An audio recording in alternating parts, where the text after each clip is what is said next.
Dans le souci de toujours mieux vous servir, Congo Airways vous donne désormais la possibilité de faire vos achats des billets en ligne avec la carte Visa ou Mastercard Equity. Voici les différentes étapes pour y parvenir. Tapez www.congoairways.com dans votre navigateur. Deuxième étape, sélectionnez la case aéroport de départ et celle d'arrivée. Troisième étape, choisir la date du départ parmi les dates coloriées en verte, ainsi que les nombres des personnes qui aimeraient voyager. Quatrième étape, allez dans Recherche, ensuite, allez dans Accepte les conditions, puis appuyez la case réservée sans compte. Cinquième étape, veuillez ajouter l'information concernant le passager de cette réservation. Sixième étape, veuillez choisir votre mode de paiement, type de carte, Mastercard ou Visa. Septième étape, veuillez remplir les informations sur le type de carte que vous voulez utiliser. Ensuite, terminez votre opération ou achetez carrément votre billet par M-Pesa sur notre site internet. Rapide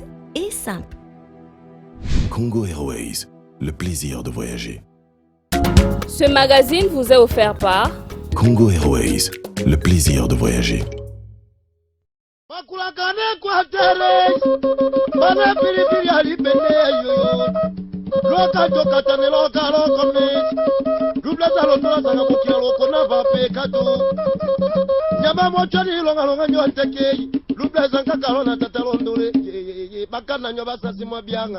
Mukumba ya koloba makambo Equateur na Kinshasa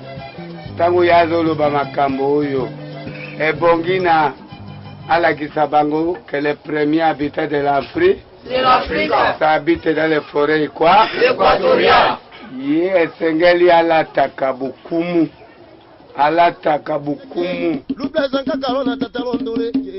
Merci Sido Bangi Noro Bangi Mongala Grand Quater Mobimba Komona de Patrice Mapesi Mino Bambote place Bozali bomone ke lelo émission vraiment bomba ba télécommande parce que to tambolé et na bomesa na Grand Quater boni yango et présente ka ba invité te bokoye bakaka liboke nini toyeli bino ndeko Patrice Mbote ndeko Nkumu mbote ba imboka mbote ba kulaka banso ya Grand Équateur mbote pe na ba banso bazuli baku ya kulanda biso lelo na poko lelo vendredi pe lobi na rediffusion to pesi bino banso mbote pe mokolo molamu na bino banso. Merci ndeko Patrice pour na kozongisa nga maloba merci pe na compagnie ya bana mboka Congo Airways azo continuer ka comme mazo kende côté pour ça zongisa félicitations à la société Vandi Kenya, société ya malamu o eza kolakisa image ya République démocratique du Congo ezaka ka Congo Airways lelo to tamboli pour na koluka pe boko mona elongi parce que bomesa na Grand Quater boni et présenta ka ba invité te bango moko bami yebisaka azana ni pe aye na Grand Quater boni pour na koloba nini papa mbote mingi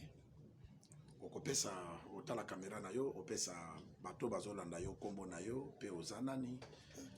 po bayeba yo kombo na ngai Engulu banga mpongo bakuke lokanga Léon ebele bayebi ngai nakutana na bato boye kombo na ngai parce que dans la classe kuna ntango tozali biso na président Mobutu na cours ya civisme bazoyebisa bato kombo ya biso baministre banini alors chaque fois que nazokutana na bato boye ye ndeyo ndeyo wana nazali moko ya babunelaka mboka oyo mpo tokoma libre tozala indépendant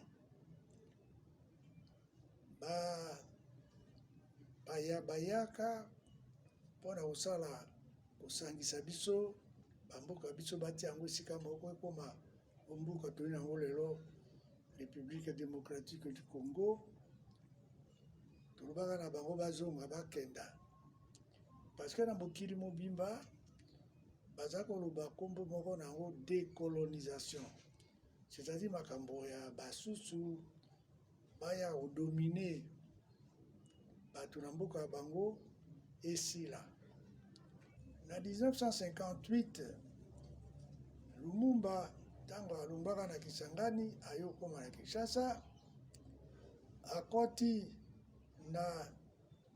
eloko yango bato ya conscience africaine bali basala mouvement national congolais bakoti bango esika na bango mpona kovote président ebonga te ye auti Kisangani akuti bato ya Kinshasa baileyo badula Kalonji obi baluka nani akokoma président na mouvement national congolais eyokani te bakabwani Lumumba akei mouvement national congolais Lumumba bao mosusu batikali mouvement national congolais Kalonji Lumumba atamboli Kalonji atamboli te akei Kasai Lumumba akomaki na Mbandaka na 58 akomi na Mbandaka koyebisa likambo ya indépendance ye alandi bakongo na indépendance immédiate bakongo balobaka indépendance immédiate yango na 1956 fait du net. Excusez papa nakoka to maloba te tokota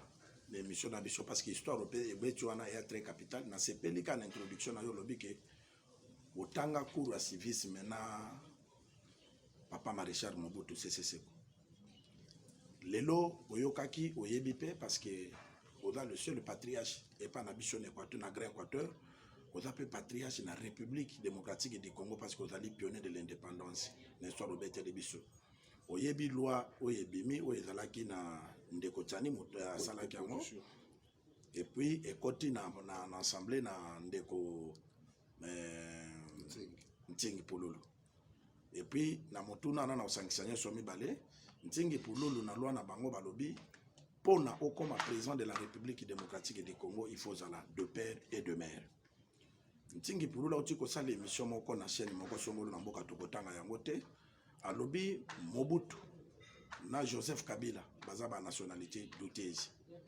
j'espère pour Joseph Kabila au na maîtrise na ngote mais moto tanga ne maréchal Mobutu yango nde vraiment to comme non parce que za patriarche il y a Grand Équateur est-ce que Mobutu a sa nationalité douteuse et puis loi wana eza vraiment le bienvenu na mboka na biso lelo to vandi boye pamba te tovandi na loi moko oyo esangisi biso esika moko biso tozalaki na table ronde kuna sisi totikaka loi na biso la loi fondamentale kuna biso bapionnier toloba likambo wana na tata na mama na nini te mais namoni na constitution ya sikoyo tozenga yango na article oyo nazomona awa article 12 balobi boye balobi tous les Congolais sont égaux devant la loi et ont droit à une égale protection des lois. Article 12 de la Constitution. Oh, il y a des pères de ceci, de cela, azali, koloba makambo, nandegi na ye, ezali na makambo, oyo, esangisa biso esika moko te. Liboso ntango toloba makambo, il faut tomonaka ba conséquences na yango, tomonaka euti wapi. Mboka ya biso, ezali mboka ya ba ethnie, tribu, baye kosangisa biso. Yango wana tokoma kombo Congolais. Ba Congolais, basu ba Congo, basusu, bangala, basusu. Mais, eloko moko esangisa biso, loi wana, ya constitution na biso, balobi biso tout ozali égaux devant la loi. Oyo abimisi na ye to de père et de mère toyebi eloko ye azoluka te mais azo kabola mboka azotia mobulu na kati na mboka. Mais tokufa na makambo wana na de père et de mère. Donc ebanda kala. Oui, ebanda kala parce que eloko nini esalaka que Tshombe touti na table ronde tokomi indépendant ya lobi ya longwi akei na ye azongi kuna akatanga api okuta baetini oyo ezali kuna batribu oyo ezali kuna indépendance ya katanga ya basoda na ye na mindele Tshombe babi badepere denesi mais Tshombe tata na ye congolais mama na ye congolaise mais likambo nini eleki mabe awa na mboka biso te ete moto abenda alobi azali su congolais te abenda moki akenda akabola mboka bongo po azonga ifo bitumba katanga ezongela biso teo toyokani bongo toyokani na katanga non katanga ezonga Kennedy président des États-Unis apesi autorisation que ONU baya awa na basoda na bango kobuna na bagendarme katange babomi mpe bato po to récupérer to katanga ezonga na Congo. Est-ce que métis moko moto asalaka likambo wana te de père et de mère moto abimisi guerre bato bakufi nalobi oyo ya katanga mais lokwa histoire yango likambo moto azobimisa te de père et de nini ezali likambo monene naloba lisusu oyo ya Kasai ndenge moko kombo na ye Kalonji Ditunga ye akendaka koma lokola gouverneur alobi sika ye azali susu congolais te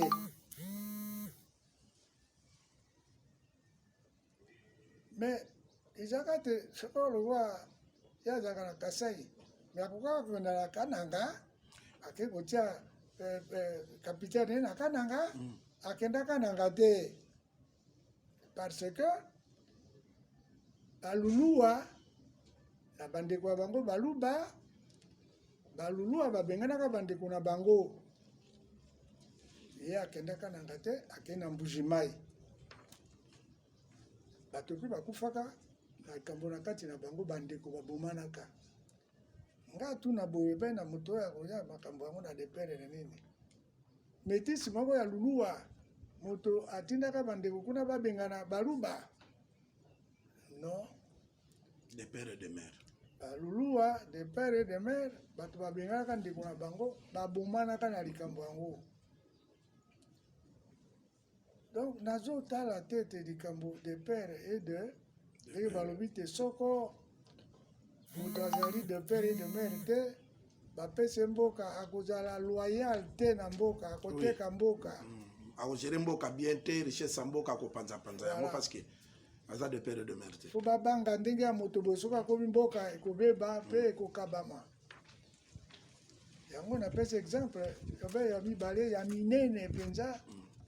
oyo ekoki kosalema te te moto balongola akenda alongoli aisu congolais te.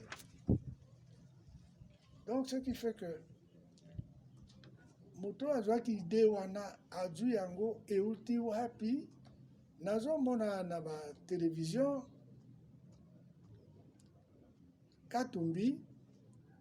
amimoni lokola te bazovise ye azoloba te ayi d'accord na yango te bakatange mpe balandi ye bayi d'accord na yango te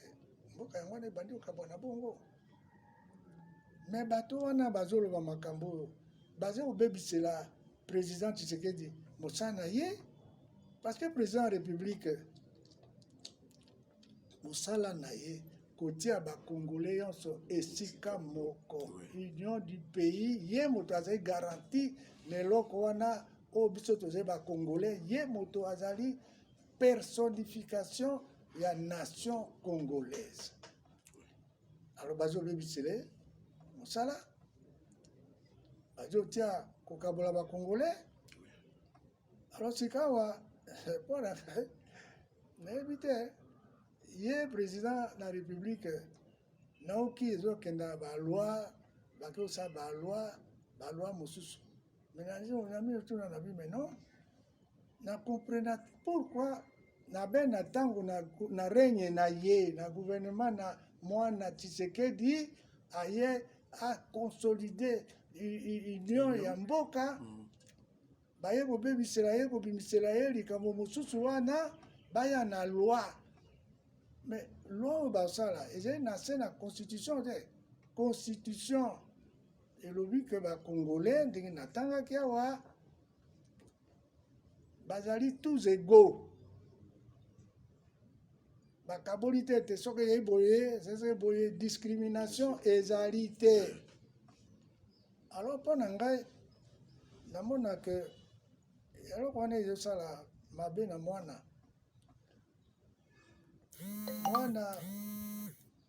balingi ye te me ngai nazalaka favorable na ye pourquoi nazalaka favorable na ye mpo na tata na ye Etienne Tshisekedi tosalaka na ye mosala toyebani na ye très bien mais biso bapionnier tolutte pour la démocratie, pour la liberté, la égalité pour la biso. Mais si manabiso, namoni moko oyo asala lokola yete pour la la démocratie, pour combattre dictature. Tata na président abiso ya sika. Et nalobaka toujours que président Thierry Félix, il faut aller dans tata na ye. Tata na ye, tosali na esika moko, azali pour défendre démocratie. Mais démocratie, définition nango, elinga koloba nini. Parce que bato mingi bakanisaka te, démocratie ezali kaka kondo voter te. Démocratie ezali tumba na poto kuna mindele babunaka nango pana makambo mibale ya liboso liberté bato bazala libre ya liboso ya mibale bato bazala égalité. Alors soko bozali na démocratie bozali ba citoyen bozali libre pe bozali égaux na mo wana ya démocratie parce que ce qu'on a moni que moto yaza oloba makambo de père banini mais alobi azali la démocratie to la démocratie ça na démocratie parce que la démocratie etinda bino bozala égaux mosusu aza moni te mosusu abota manoble mosusu abota mandenge mosusu non bobota mabino tous égaux na démocratie. Alors na esika wana ngai en tant que pionnier de l'indépendance, oyo azaka na Kazavubu, oyo azaka na Lumumba, natanga na bango mbale ba figure emblématique na makambo biso ya indépendance. Bango bakufa, lokwa nazolo basika, ezeli lokola nazo représenter bango na ndenge makambo nazolo ba na mitu na bongo. Président biso Tshisekedi oyo tondimela ye tomoni abandi kosala makambo alongoli ba prison politique ati enseignement primaire gratuit ezokenda yango na tokokendaka ndenge ya bandaki na bandi mosusu ekoya oya osalisa biso nango. Mais mpo nini président aloba te ngai nazoloba bongo nazotuna question en tant que pionnier ya indépendance ndenge nini président moto azali koreprésente personnifier la nation congolaise azotika bato oyo bazouta epai ya bango kuna ya Kasai babebisele mosala baya kotia mobulu na kati na eloko kokabola bato parce que eloko wana ekokoma lokola ndete batindi bato baloba soko ye président azoloba te bakosoupçonne eloko yango euti wapi ezalaka ndenge nini na gouvernement ya mwana na règne ya ye eya kokoma te ezali nde boye de père ezali nde boye de mère parce que ekotikala na histoire que na ntango ya Tshisekedi Félix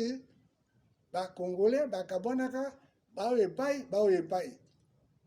na ntango na ye soko ye moko akamati parole te mpona koloba te eloko bokei na yango wapi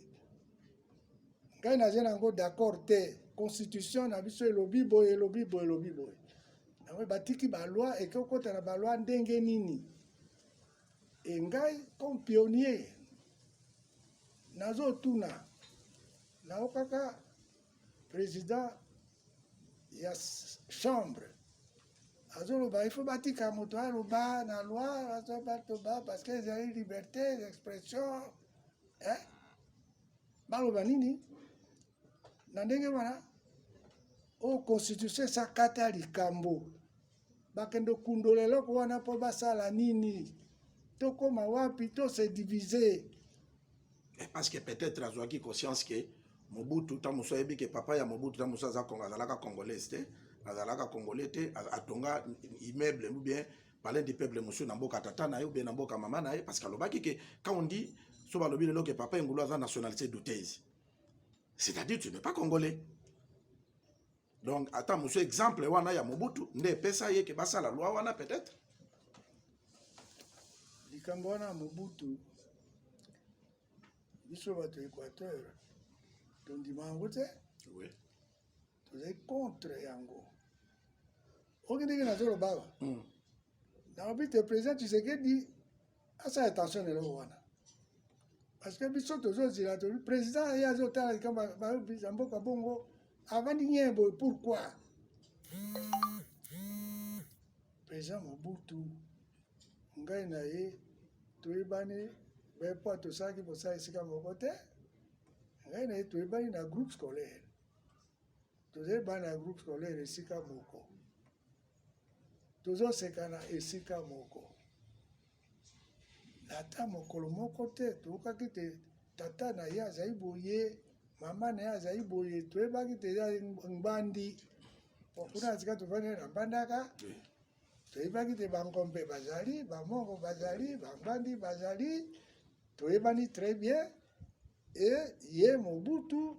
toyebaki ye mongbandi yango na tata na ye na mama na ye so tozomona yango clair ezalaki na eloko moko ya baluka ya koluka yango te euti wapi te baloba te Mobutu bazali boye azali boye non donc nalobi mpona Mobutu mpo ngai nasali na ye te me tokoli ngai na ye na mbandaka me toza na Mobutu awa Mobutu azalaki kosangisa bato Congo ya biso grâce na ye unité ekomaki makasi azoloba biso bakongolais tata bo mama bo moko atia discrimination na eloko te eza Mobutu oyo bazolukela makambo nayebi te ngai nazomituna belingi tokende okoma wapi na eloko baye nango na ntango ya règne ya mwana yango wana mpona ngai comme pionnier de l'indépendance successeur ya Kazavubu successeur ya Lumumba nazotuna président Félix kotika eloko wana eza ndenge bazosala yango te baluka baloi mosusu alors que constitution loi fondamentale esakata likambo yango baze kokundola yango na ntango ye président Tshisekedi Félix akoyi mokonzi bazobebisela ye bokonzi na ye te ye atikaka makambo yango baloba makambo yango atikaka parce que président ya chambre na président ya sénat bazo batena eloko mosusu président asala yango union sacrée. Alors soko bango batiki te bamakambo eleka kuna bato baloba nini yo président moto apesi nzela te makambo yango eleka parce que so président aboyaki yango bango baprésident mibale wana balekisi eloko wana te. Très bien, bandeko balandi boyoki ndenge patriarche nkumu na biso ya Grand Équateur pe pionnier de l'indépendance oaza ko défendre kasa pe lumumba ndenge APC yano na beso bazali ko kansa pour la congolité pe position na ye par rapport ya nationalité douteuse ya ndeko na biso maréchal Mobutu. Papa TV zali tango to komo okene ko sise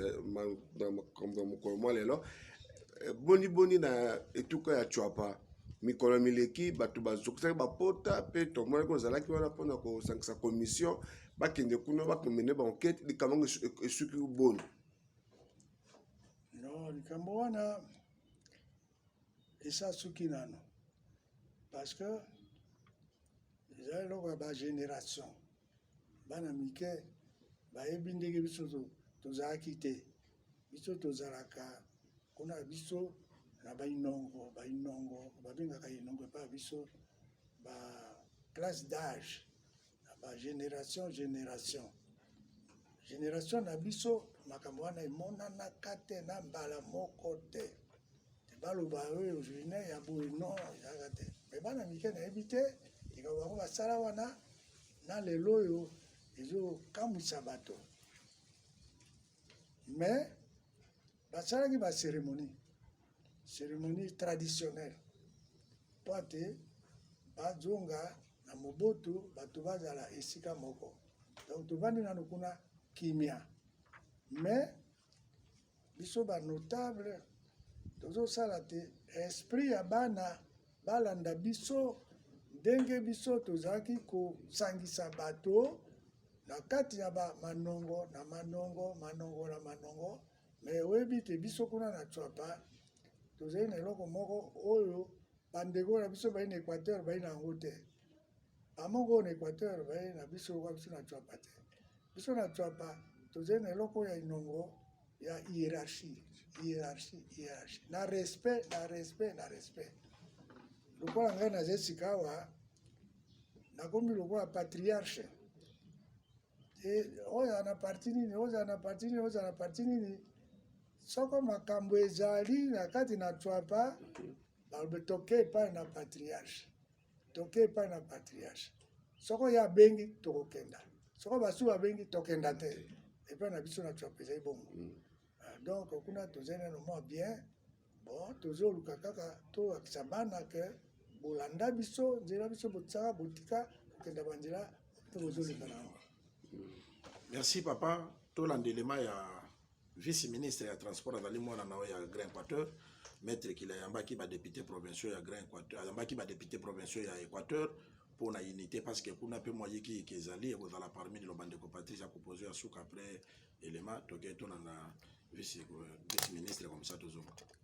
Chers voyageurs, pour votre sécurité, Congo Airways a procédé à certains aménagements pour vos prochains vols à partir du 15 août. Pour la sécurité d'autres passagers, veuillez porter votre masque et respecter la distanciation physique. Nous vous rassurons la désinfection de toutes les parties de nos avions. Le renouvellement de l'air de la cabine se fait toutes les 3 minutes à travers des filtres qui retiennent 99,99% des virus et des bactéries. Au-delà de toutes les péripéties qu'a connues le monde aérien, nous vous donnons une totale assurance pour nos prochains voyages.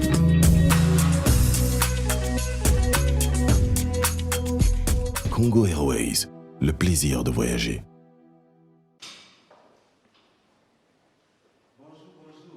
La situation préoccupante de la province de l'Équateur, notamment celle liée à son désenclavement, était au cœur des échanges le mercredi 21 juillet entre le vice-ministre de Transport, Voies de Communication et des désenclavements, Marc Ekila, et une délégation des députés provinciaux de la dite province. Tout passe par l'unité de filles et fils de l'Équateur, a dit Marc Ekila à ses hôtes.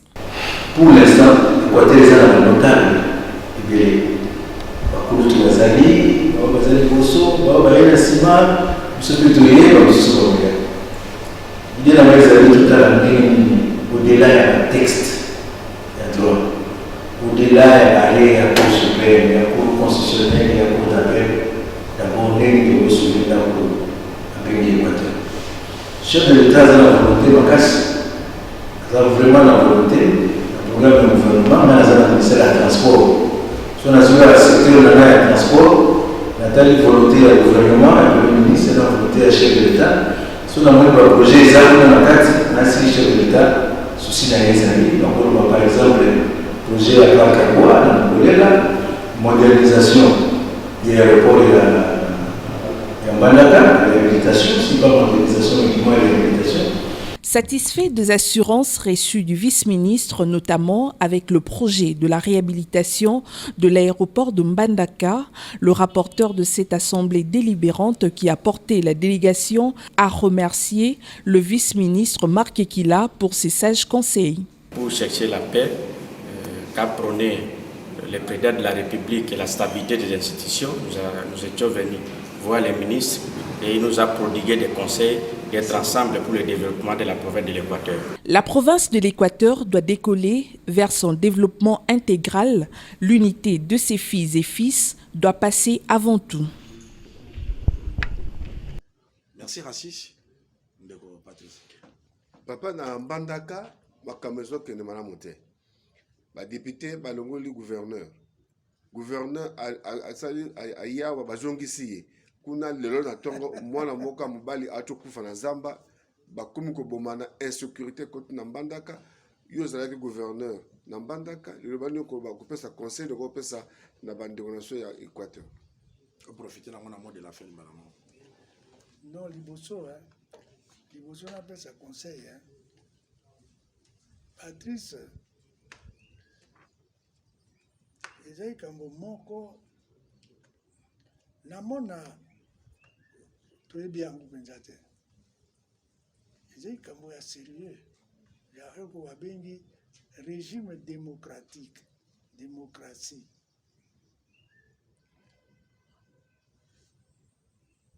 basala komango balobi démocratie ebongaka te na mboka ezali sous-développé bazokoma yango bazoyekola yango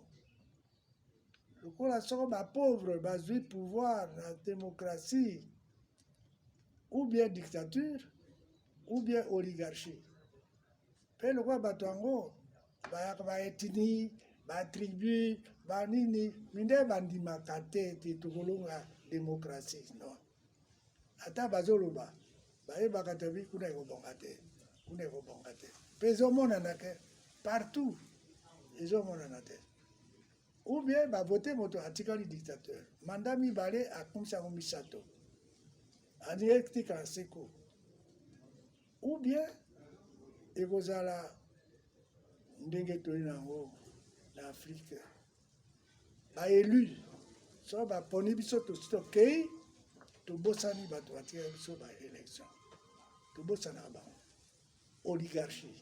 démocratie te ntango bavotaka biso tokomi to sénateur to tokomi to député nani alobaka te salaire na bino ezali bo salaire na bino oyo atindaki biso to azoloba na biso abi totindi bino kuna me salaire na bino ezali bo salaire na bino ezali bo te biso totiaka salaire oyo biso tolingi ntango tokamati baavantage mpe oyo tolingi eloko ngai nalobaka yango nalobaka mingi likambo ya hôpital na hôpital biso bao tomonani boye bandeko bazolanda hôpital mwana l'hôpital na boye me ngai soko nayi sénateur soko nakei na hôpital nafuta te bon soko nasombaki bakisi na ngai bazongisa ngai yango na sena bazongisi ngai mbongo na ngai me oyo batindaka ngai kuna bango te akenda na hôpital ifa futa soki afuti te bakangi biloko na ye est-ce que c'est juste c'est pas juste nalingi naloba boye mpo na komonisa ke mpona kolingi amonisa bongo oyo nyonso oyo ozoloba ezouta na mbandaka kuna outi kolobela ngai makambo na boyende ekomi na mbandaka soki okei mpe na baprovince mosusu balongoli gouverneur oyo basali boye ezobanda te parce que mpona biso yango nalobaka mba mosusu tokoka tulaka ngai nabaka il faut un pouvoir fort. Félix Tshisekedi il faut azala un pouvoir fort. Soki azala un pouvoir fort te ekozala be boye kobonga te na mbandaka yango bakosala mpe ntango ngai nayi gouverneur so balongoli ngai cour constitutionnel ezali te bato wana so bakendaki epai bongo babi tolongoli yo esi na ngai nakenda wapi sika ekoma soko balongoli moto akende na cour constitutionnel fort, c'est-à-dire que soko batikeli biso tokoswana kaka koswana awa na Kinshasa vice-président vice-gouverneur na Kinshasa moto na ngai batia libanda babwaki ye likambo omona clair te awa na Kinshasa na bandundu na ilongo na boye bongo na bongo esika moko ya stable ezali te, donc il faut pouvoir ya président azala fort. Merci. Nalobi dictature te noki baloba oyo ngulu alobaki te président sa dictature non force, c'est-à-dire que lokola toza esika awa basi ndenge botuna ngai wana na ndenge yango ezali so nazwi mo occasion bongo fona loba bino oyo loi oyo bazoluka ya pere na bamere na banini, mais pourquoi batia loi pour la gratuité des soins médicaux te balongola wana kuna na parlement batika perdre temps batia loi moko ya gratuité des soins médicaux la wana ndenge balobaka le peuple d'abord wana ekozala le peuple d'abord parce que ata badepute na basénateur bayo ozoya bango kuna mais kuna na se bato atindaka bango bazali mpe kosalisama na gratuité des soins médicaux nange nasukisa ka bongo mpo naloba te loi wana bazosala yango ezali inutile ezali na ntina te alors nabi mpe président Tshisekedi aza fort aloba bango babiloko wana kotika ngai bandi wana oyo makambo na ngai te ngai nakota kuna te parce que oyo asera atikeli biso na ndenge ngai nazomona wana ezali juste te bakobebisele mosala na ye nange nasukisa bino bongo. Merci bandeko bolandaki biso commentaire eza te tolandi patriarche pionnier indépendance papa Ngulu, merci pour la pokwa lelo pe merci na babanso bolandi biso na pokwa lelo. Merci ngana kopesa vraiment merci na patriarche. Peut-être bato ebele bayokaki kombo na ye bayeba explication nango te ngana za mongo na koexplike Ngulu eza kombo na ye banga mpongo, c'est-à-dire bazo banga aigle basasimola lokanga nkanga ezali boyebi nkanga te bazo banga mpongo po ata na manzaka ata na bec mais bakangi nkanga facilement balie kombo na yango wana. Donc il faut yeba ko expliquer kombo na ye et patriarche merci et bato balandi bata très ravi et merci les choses pour honorer monsieur Agrin Quater Boni ko pesa sagesse na bato pesi même président de la République parce que ya za fulu biso nyonso tozo boka poubelle matiti na biso epa na ye po yende azotambwisa très muneno ebenga bi République démocratique du Congo soki biso tolukite moye epa bakisa ezate. Merci pour la sagesse wana je sais que émission balandi na présidence oyo ya malamu bazwi oyo pe ya mabe babwaki po na biso na Agrin Quater Boni na koloba kaka bye. Dans le souci de toujours mieux vous servir, Congo Airways vous donne désormais la possibilité de faire vos achats des billets en ligne avec la carte Visa ou Mastercard Equity. Voici les différentes étapes pour y parvenir. Tapez www.congoairways.com dans votre navigateur. Deuxième étape, sélectionnez la case aéroport de départ et celle d'arrivée. Troisième étape, choisir la date du départ parmi les dates coloriées en verte, ainsi que les nombres des personnes qui aimeraient voyager. Quatrième étape, allez dans Recherche, ensuite allez dans Accepte les conditions, puis appuyez la case réservée Son compte. 5e étape, veuillez ajouter l'information concernant le passager de cette réservation. 6e étape, veuillez choisir votre mode de paiement, type de carte, Mastercard ou Visa. 7e étape, veuillez remplir les informations sur le type de carte que vous voulez utiliser. Ensuite, terminez votre opération ou achetez carrément votre billet par M-Pesa sur notre site internet. Rapide et simple. Congo Airways, le plaisir de voyager. Makulakane kwa tere, bana piripiri alipende yo. Loka toka tane loka loko mi. Dubla zalo tola zanga mukia loko na vape kato.